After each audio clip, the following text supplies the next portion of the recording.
BRS అభ్యర్థి మాగంటి సునీత గోపీనాథ్ పై మంత్రుల అనుచిత వ్యాఖ్యలు కాంగ్రెస్ కు బూమ్రాంగ్ అవుతున్నాయా? భర్తను కోల్పోయిన భార్య ఏడుపును సైతం కాంగ్రెస్ రాజకీయాల్లోకి లాగుతుందా? పుట్టడి దుఃఖంలో ఉన్న మహిళా కన్నిటిపై మంత్రుల దాడి పార్టీకి డ్యామేజ్ అయిందా? మంత్రుల మాటలపై మహిళలు గుర్రుగా ఉన్నారా? Let's watch the story.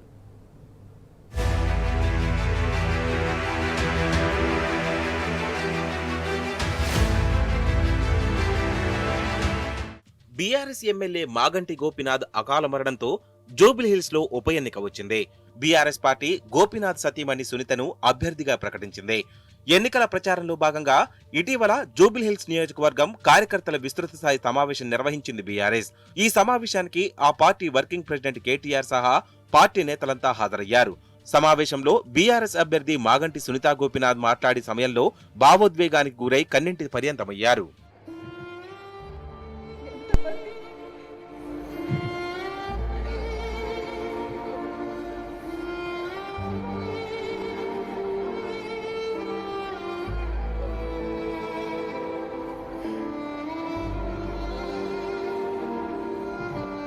BRS అభ్యర్థి మాగంటి సునీత గోపీనాథ్ ఏడుపును సైతం కాంగ్రెస్ రాజకీయాల్లోకి లాగింది. సానుభూతి ఓట్ల కోసమే బీఆర్ఎస్ అభ్యర్థి మాగంటి సునీత గోపీనాథ్ ఏడుస్తున్నారంటూ మంత్రి పొన్నం ప్రభాకర్ అనుచిత వ్యాఖ్యలు చేశారు. పొన్నం ప్రభాకర్ వ్యాఖ్యలను కంటిన్యూ చేస్తూ సీనియర్ మంత్రి తుమ్మల నాగేశ్వరరావు సైతం సునీత కన్నీటిపైన నోరు పారేసుకున్నారు. అటు అభ్యర్థి నవీన్ కుమార్ యాదవ్ సైతం నోటికి వచ్చినట్లు మాట్లాడారు. భర్తను పోగొట్టుకున్న మహిళా ఏడుపులుసైతం మంత్రులు పొన్నం ప్రభాకర్, తుమ్మల నాగేశ్వరరావు రాజకీయాల్లోకి లాగడం కాంగ్రెస్ పార్టీకి బూమరాంగ్ అయింది. ఆ ఏడుపుల యొక్క ప్రక్రియ చూస్తుంటే ఆర్టిఫిషియల్ గా నువ్వు ఏడవాల్సిందే అని వీళ్ళు చెప్తున్నటువంటి అంతర్గతంగా కొంతమంది కార్యకర్తలు చెప్తున్నారు. అమ్మ నువ్వు ప్రతి డ్యాన్స్ ఏడవాలని ఆమె చెప్తుంటే కృత్రిమ ఏడుపు అనేటువంటిది మంచిది కాదు. ఆ సోదరి పట్ల మాకు సానుభూతి ఉన్నా, రాజకీయాలు సానుభూతి వేరు.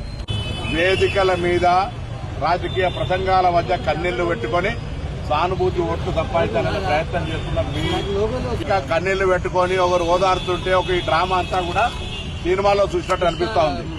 ఒక ఆడ కూతురు కన్నీళ్లను కూడా వాళ్ళు వదిలిపెట్టేటట్లు లేరు. వాటి ద్వారా కూడా మళ్ళీ అధికారం పొంది ఈ రాష్ట్రాన్ని గతంలో దోచుకున్నటువంటి తీరుగానే మళ్లీ దోచుకోవడానికి ప్రయత్నం చేస్తారు. ఎలక్షన్స్ అనేది 5 సంవత్సరాలకు ఒకసారి వస్తుంది, కానీ ఇది 2 సంవత్సరాలకు వచ్చిందంటే ఇది దైవ నిర్ణయం. మన గతంలో అభివృద్ధి జరిగిందా, అన్యాయం జరిగిందా అనేది మీ అందరికి తెలుసు. మంత్రులు పొన్నం ప్రభాకర్, తుమ్మల నాగేశ్వరరావు సునీత ఏడుపును సైతం వివాదాల్లోకి లాగడం వెనుక ఆంతర్యం వేరే ఉందట. సర్వేలలో బీఆర్ఎస్ పార్టీకి జూబ్లీహిల్స్ లో సానుకూల వాతావరణం ఉందట. గత 10 ఏళ్ల కాలంలో బీఆర్ఎస్ ప్రభుత్వం చేసిన అభివృద్ధితో పాటు ఎమ్మెల్యే మాగంటి గోపీనాథ్ కు ప్రజల్లో ఉన్న వ్యక్తిగత ఇమేజ్ తో జూబ్లీహిల్స్ ఎన్నికల్లో కారు పార్టీ గెలవడం ఖాయమన్న ప్రచారం సాగుతోంది. దీంతో బెంబేలెత్తుతున్న కాంగ్రెస్ నేతలు సునీత ప్రచారంలో తిరుగుతుండటంతో ప్రజల్లో ఆదరణ పెరిగిందట. ఇవన్నీ గమనించిన మంత్రులు సునీత భావోద్వేగాన్ని సైతం తప్పుబడుతున్నారు. మంత్రుల మాటలు మహిళల్లో కాంగ్రెస్ పార్టీపై వెగటు పుట్టించేలా చేశాయట. భర్త మరణంతో భావోద్వేగానికి గురైన భార్య కన్నెటిని సైతం రాజకీయం చేయడం ఏంటని మహిళలు మండిపడుతున్నారు. అటు పొన్నం ప్రభాకర్ సునీత గోపీనాథ్ పై చేసిన వ్యాఖ్యలను సమర్థించుకోవడం మరింత వివాదాస్పదంగా మారింది. పక్కనే ఉన్న మేయర్ విజయలక్ష్మి, కార్పొరేటర్ విజయారెడ్డి వారించకపోవడం సైతం జూబ్లీహిల్స్ లో చర్చనీయాంశమవుతోంది.